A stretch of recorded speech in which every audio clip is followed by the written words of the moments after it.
Welcome to the Bright Ideas Podcast.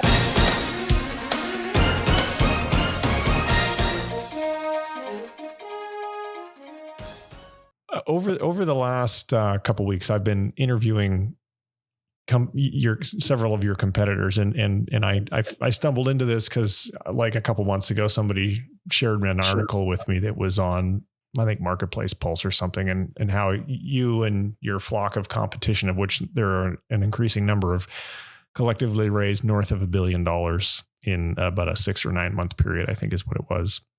And so I became fascinated, and that's why I've been reaching out to you guys to do these interviews. Because one of the things that I want to understand, because this applies to any business where there's a lot of activity going on, so for example, there's consolidation going on in self-storage right now. So there's all these companies that are rolling up self-storage, and there's, all these companies that rolled up mom and pop gas stations, and there's all these like roll-ups. There's nothing new about roll-ups.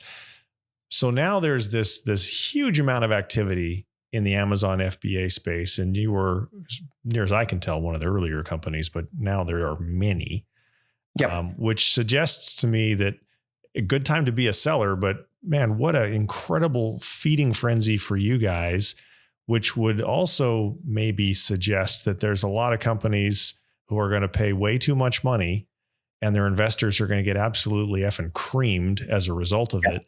Because you at some point the economics have to make sense. So what do you say to the naysayer that's like, well, okay, you got this far, that's great, but now that there's 47 of you out there, like, it's not sustainable?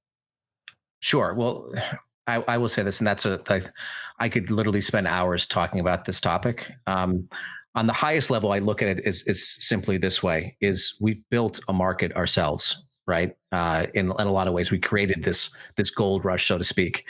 And I want to be the leader on the auto mile, but there's plenty of room for other people to come in and serve as Amazon sellers and build a healthy market, so sellers have great choices to sell their businesses. For us, what I think separates us apart, number one, is operational excellence.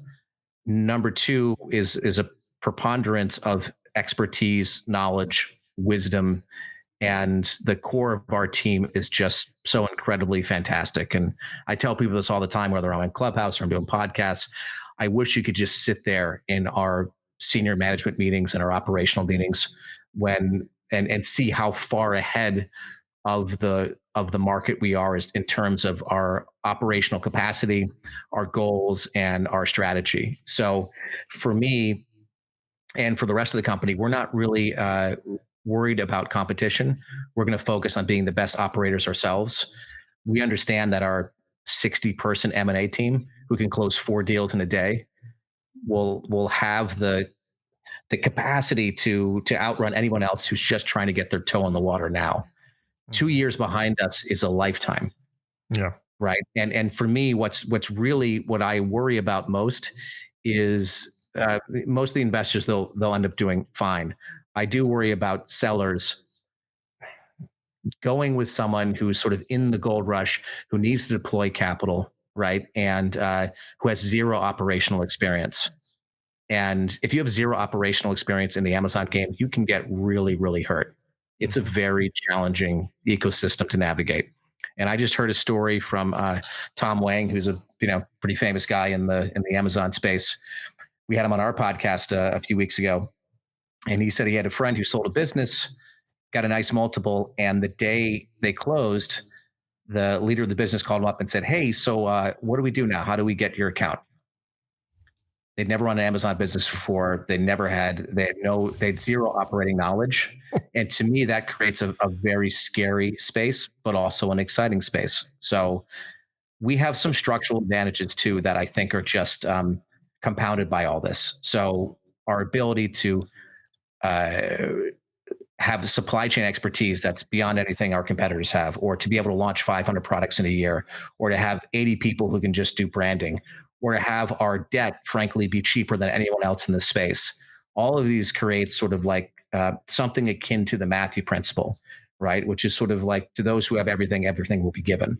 And for us, even as this gold rush has occurred, what we've actually found is our inbound lead flow has increased dramatically, almost exponential. And the reason is that other people who are trying to learn how to do this are putting their advertisements out there, and then they're funneling people to us by proxy, right? So like for us, I as a person who loves to sort of share the wealth and wishes people well, and as an entity, I think we that permeates in our culture. I hope for a healthy ecosystem here. There's plenty of room for people to have success. We're not afraid of competition. We're going to focus on what we do well, and there's rooms for other theses too, right? As to what makes a good acquisition.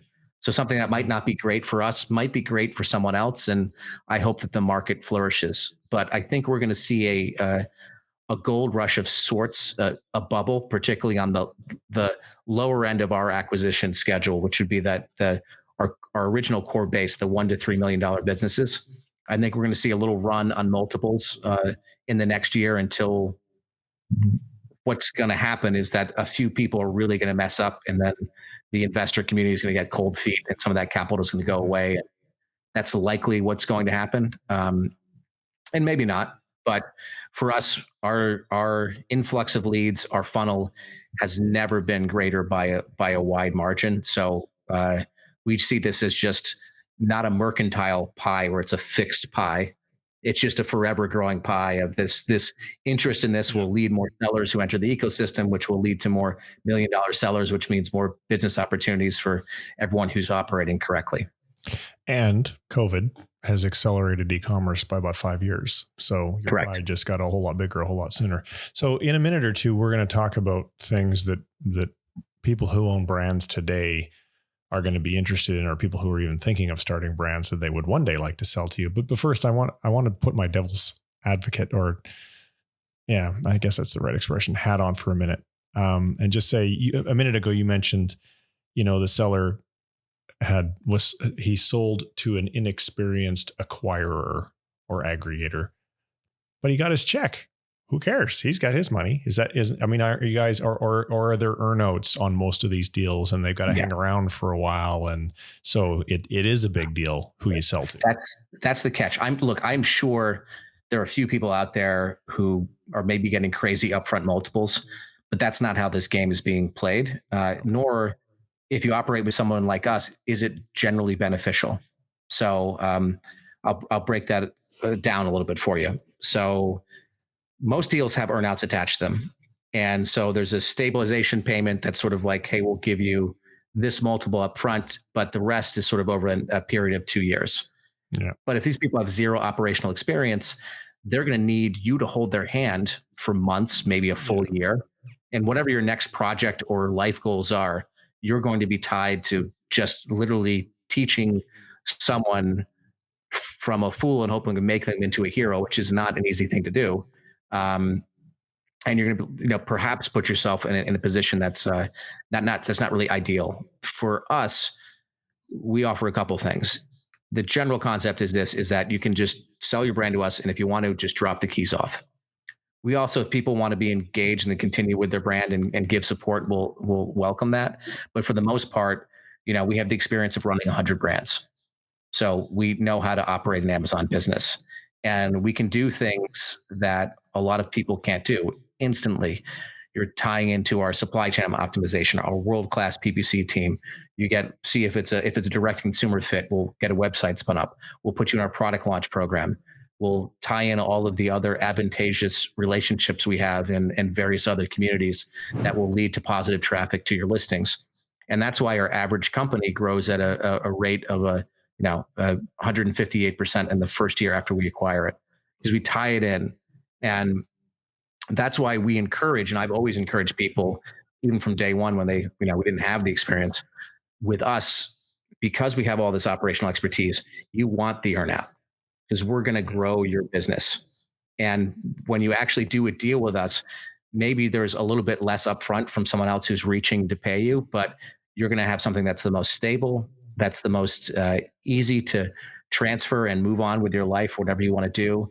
And it's just the bird in the hand with a closer to the guarantee of everything else that comes with it. And for me, that sort of sense of security is really what separates the wheat from the chaff as far as we're concerned.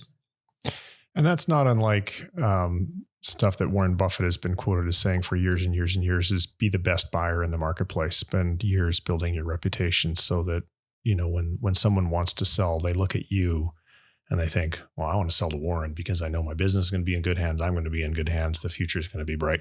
And you're echoing what one of your competitor CEOs who I interviewed a week or two ago said. He said, Trent, this business only works. This aggregator business only works if the aggregator is really good at growing the brand post-acquisition. And now I understand why, because I wasn't sure I didn't ask him what the deal structure, whether he was just paying all cash and people were dropping off the keys. We just didn't get to that in the conversation. And now that I know that the vast majority of deals, at least that you're doing, are essentially, earn-out based, I'm as a seller, I would be super keen to understand how skilled the acquirer is, because I know that I'm getting married for the next 2 years, and I want to make it a prosperous 2 years, not one with just infighting. I would ask ask a bunch of questions to anyone you're about to sell your business to. What's your operation team look like? What's your brand book going to look like? How are you going to build it? What's your product roadmap? How are you going to do it? Where's your money coming from? How much of it's secured? All of those questions should be asked. And if you get an uneasy feeling, you might be with someone who is trying to sort of maybe fake it till they make it. Yeah.